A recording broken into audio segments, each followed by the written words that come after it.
In this video, I'm going to show you how to add social icons in Webflow. So first open up Webflow and log into your Webflow account. And once you're here, so now go to all sites, click on all sites here and then select the website that you want to add the social icons. So just open it up, click on it and then open it up.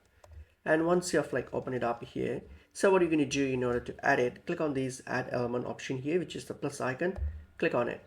So click on it and then select elements, and then from elements scroll all the way down. Okay, scroll down all the way, and then here you will see options. So scroll all the way down till you get to advanced here.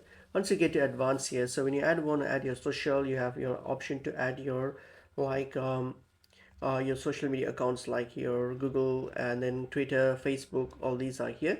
So you can also click on each one of them. So for example, Facebook, click on it and drag and drop it. And then now on the URL, just type in your profile link to your Facebook account. So whatever that is, just type the link to it.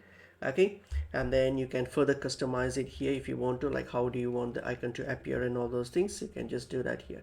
Similarly, if you want to add more items, like what you can do, again the same thing, go to under advanced, you will see more social icons here. And you have Twitter as well, you can add it the same way. And also you can also use the embedded code option to add more social media accounts. If you want to add something, some other accounts, then you can also do that through this embedded code option here. And this is basically how you add your social media icons on Webflow.